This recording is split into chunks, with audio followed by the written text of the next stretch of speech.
हाय, मैं किरण। अभी नरेंद्र मोदी जी जो हमारे माननीय प्रधानमंत्री हैं, उन्होंने अपने मन की बात में ये बताया कि कहानी सुनना और सुनाना ये हमारी प्राचीन परंपरा है। उसी तरह कबीरदास जी के दोहों के अर्थ को समझना भी कहानी के द्वारा बहुत ही आसान और सरल हो जाता है।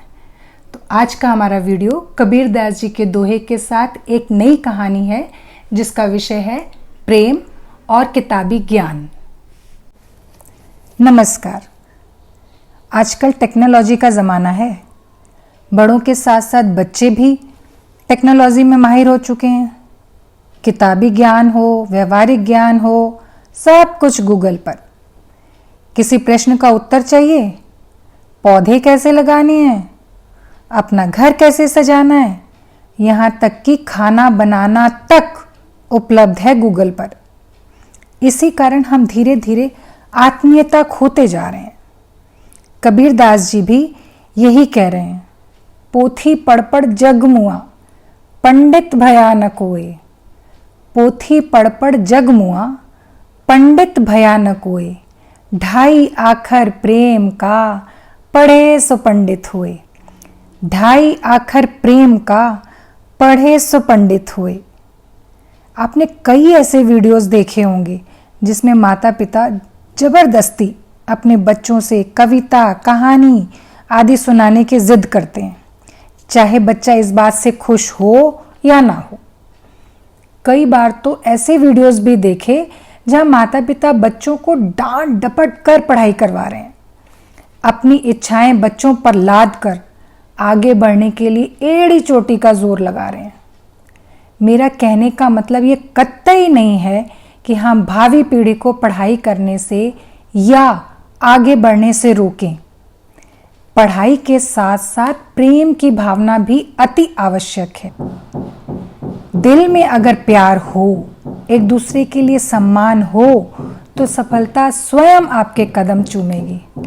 अभी मैंने व्हाट्सएप पर एक कहानी पढ़ी थी जो इस दोहे के अर्थ को चरितार्थ करती है।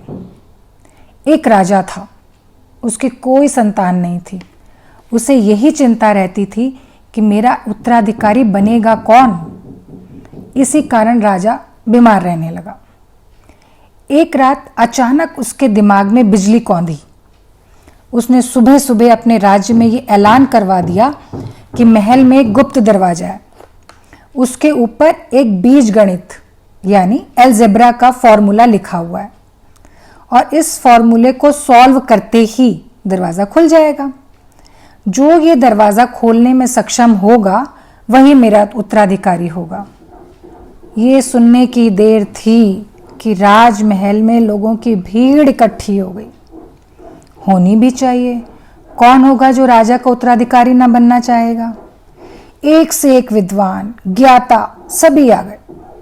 हर किसी में यही होड़ कि मैं दूसरे से ज्यादा समझदार और पढ़ा लिखा हूं।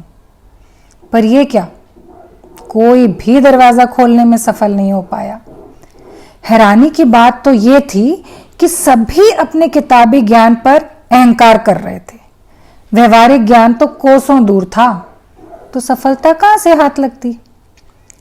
धीरे धीरे राजमहल खाली और राजा भी निराश। निराशा के साथ राजा के कई दिन निकल गए।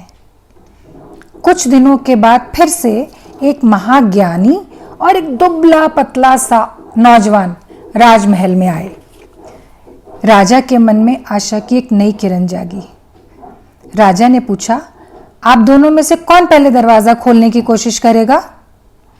महाज्ञानी अहंकार में डूबकर बोला, मैं इस नौजवान से ज्यादा शिक्षित हूं, इसीलिए मेरा हक पहले है। नौजवान बड़े प्रेम से हाथ जोड़े खड़ा रहा। महाज्ञानी ने दरवाजा खोलने की कोशिश की। दरवाजा नहीं खुलना था तो नहीं खुला। महाज्ञानी पसीने पसीने। अब नौजवान की बारी थी। वह दरवाजे के पास गया और हाथ से दरवाजे को धक्का दिया। अब तो राजा और राज दरबार के लोग हक्के बक्के। दरवाजा तो एक धक्के से ही खुल गया। राजा के पूछने पर नौजवान ने बताया कि जब मैं आपको प्रणाम करने के लिए झुका, उसी समय मुझे नीचे दरवाजे में एक चिटकनी लगी हुई दिखाई दी। तो मुझे ऐसा लगा कि क्या पता दरवाजे पर कोई फॉर्मूला लिखा ही ना हो। मैंने तो थोड़ा सा बस अपना दिमाग लगाया, बस परिणाम आपके सामने है। राजा ने बिना समय गवाए नौजवान को अपना उत्तराधिकारी घोषित कर दिया।